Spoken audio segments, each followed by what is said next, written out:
gas. Alright, here's the deal. Wondering why I taped all this off? Well, I don't want any metal shards going into the engine because I'm going to try to repair my stripped threads in this Predator 212 Hemi engine. See that? Not supposed to do that. It's supposed to start threading right there. Look at that, just slides right in. So, my solution, instead of buying a whole new block, I got a thread repair kit. I'm going to helicoil the head studs. And this is the M8 by 125. Ideally, when I helicoil it, I don't want to go in and out with standard head bolts with a helicoil kit. So my solution to that is head studs. I'm going to helicoil it, and then I'm going to throw in some head studs held in by blue Loctite, just finger tight, because when you're torquing the head down, the bolt stretching is what creates the clamping force, not how tight you crank this into the block. All I want is a good 17, 18 foot-pounds of head torque. I'm not looking for anything crazy. So I got this kit off Amazon. It wasn't that expensive. Again, M8 by 125. So what I have to do, I want to mark this drill bit so I know when to stop when I'm drilling this sucker down.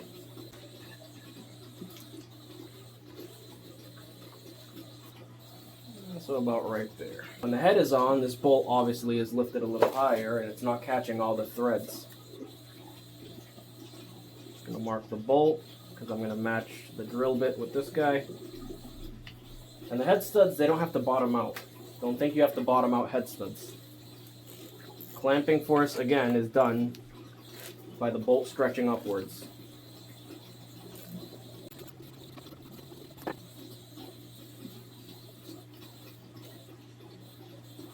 I could see pieces of the head. Let's get this drill bit. We're just gonna match the depths.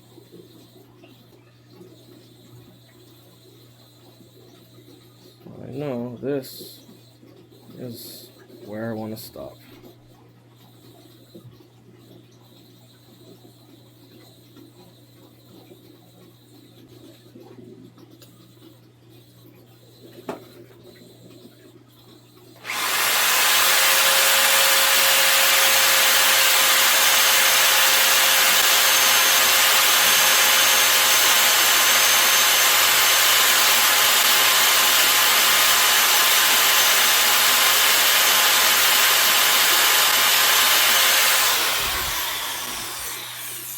That's it.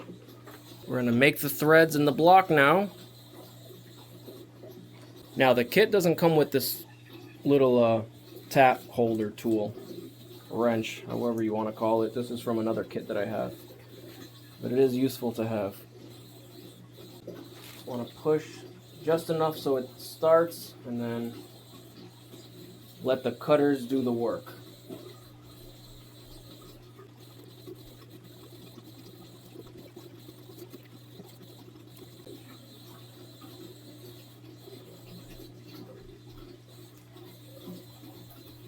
Oh man, I was ready to turn this sucker on, and then I'm sitting there torquing the head bolts. You know, I'm doing in small increments, crisscross pattern, and about to lay the final torque, and ta-da! Well, thanks. Alright, I bottomed out there. You gotta be careful not to strip these. You strip these, I don't know what to tell you. Go spend 60 bucks on another block. 70 bucks. Get a upgraded Ducar block with the reinforced jug. Those are always nice.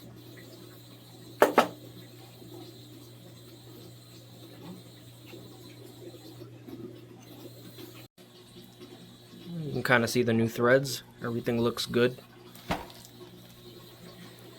Using this tool, it's like a slot in there, and it grabs on to that little notch, and you're going to screw it into the head. After you screw it in, you're going to take this punch and you're gonna knock that thing out. At least that's the plan. Here we go. Take the tool, just lock the helicoil in the tool, like so. Screw it into the block.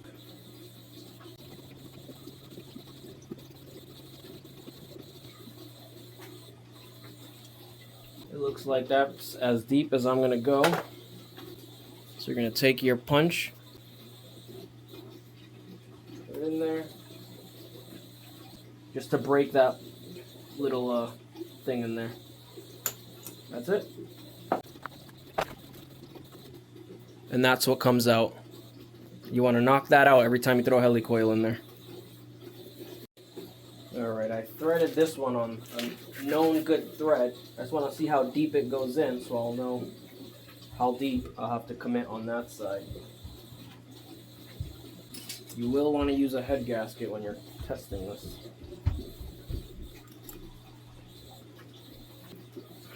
Just throw the dowel pins in here while we're at it.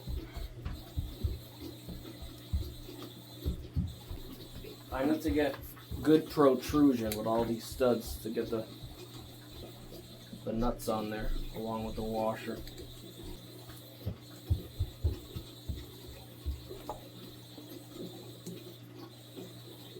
So I'm gonna have to lift the stud up a little more because I want some more protrusion so I can get some good clamping on that nut. I gotta put a washer on there also. Now the kit I got came with crush washers. Don't use these. Just use the washer and the nut.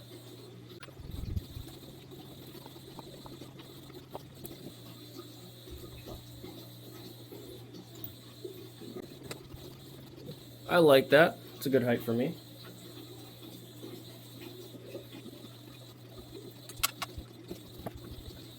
So what I'm going to do is I'm going to lock tight the studs into the block.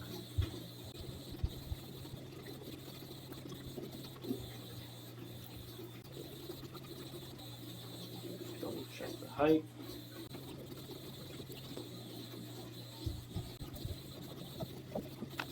Back it out a little more. That's about right. That's about right. All right. Moment of truth.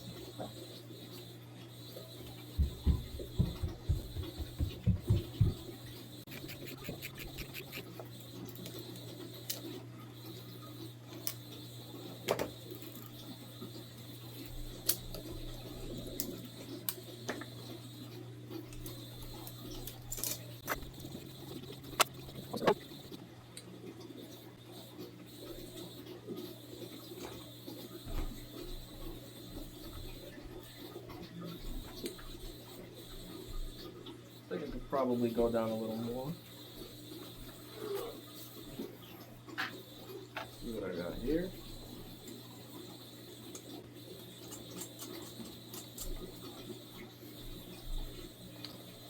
That looks good.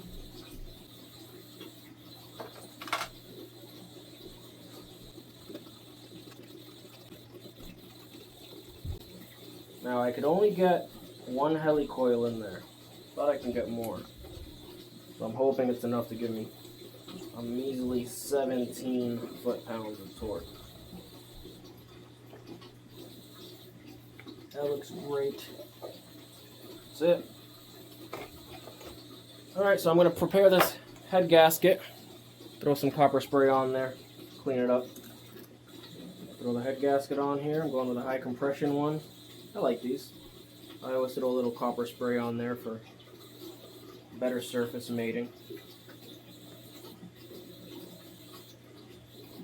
Just gonna let that settle for a little. Alright, let's get this head on. So, I'm running 26-pound valve springs, and I'm running a 265 cam. And when I initially installed the head and torqued it, I got so much coil bind.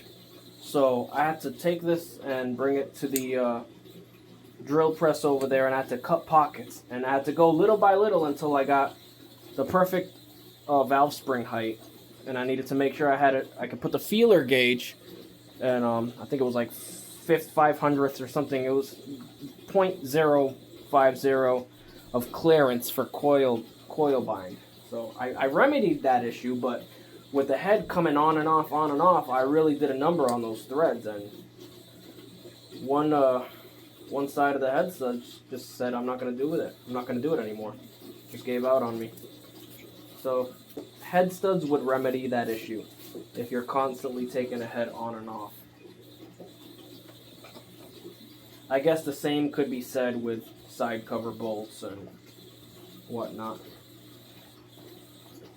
Remember, you got to oil your washers and your bolts when you're torquing it, because you don't want the thing to creak on you when you're torquing. You want to get an accurate torque reading, so you want some lubrication between the metal surfaces, putting friction on each other as you're torquing them down.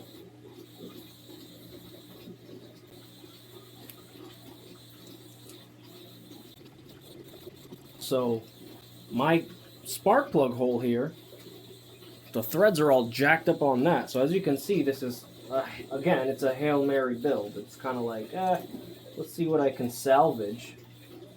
Because worst case scenario, I have to buy a new block. And if the head is junk and I can't get a proper seal on that spark plug, I gotta get a new head. And that means I'm just gonna get some crazy ready to install ported head where it's port matched. There are a couple sellers on eBay that make great heads. The guys at DIY Performance, Dover, he makes amazing heads. I bought a couple from him on my 236cc builds. They run great. I usually get them with 30-pound valve spring single coil. I'm very pleased with them. Even these head studs are just some random run-of-the-mill Amazon special. I use the JMCH ones. Those were pretty good.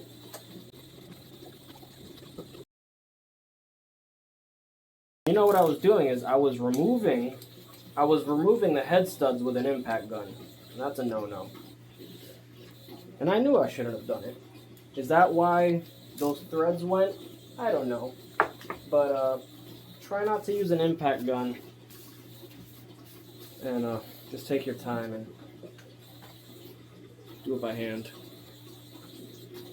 Let's see what we could do here. Change the unit to foot-pounds.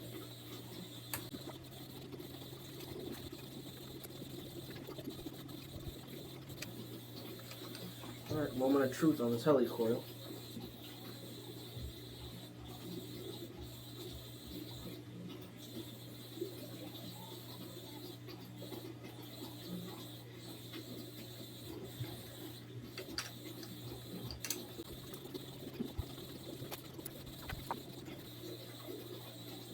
This isn't a click torque wrench. This is one of the Vivore digital ones, so it beeps when I'm getting closer and then it buzzes when I'm at the spec that I want. I got them all at 10. Let's go to 15.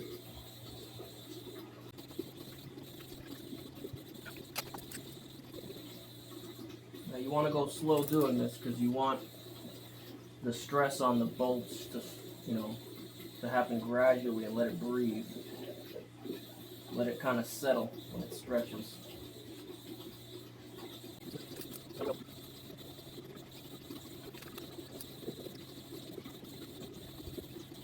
I got them all to 15. This is the moment of truth. Can I get this to 17 foot-pounds without the helicoil coming loose? And hopefully another set of studs don't strip on me, because I did do a number on them.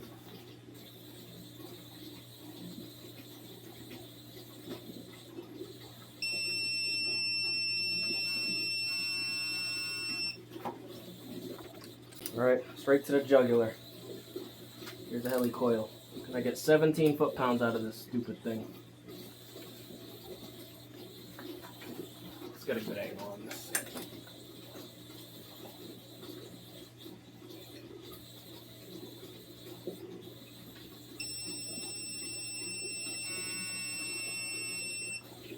There we go. 17 foot-pounds on the Helicoil. 2 more to go.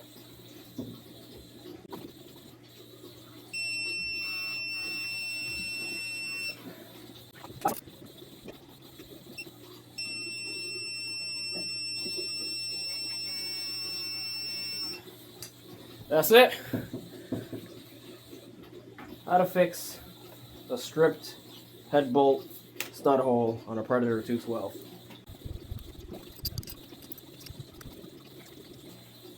And they sell different valve springs. You can get 26-pound valve springs from one company and then get it from another seller. And you'll get different heights, you'll get different thicknesses. So sometimes if you get a 26-pound valve spring set for a Hemi head, which is really short, there's not much room here like a non-Hemi, try a different brand and you might get a thinner but taller valve spring that will give you more clearance when it's fully compressed to prevent coil bind. Yeah, that works. It's clamped, it's on there, it's tight. All I gotta do is put the throttle body on there and the flywheel, which is already lapped and ready to go. And I'll be able to start this thing up, break it in. That high zinc oil, cushion all those metal on metal parts. Anyways, I hope this can help somebody who has a block and they don't want to trash it, they want to try to salvage it. This kit was $13 on Amazon, or you can spend $70 on a block.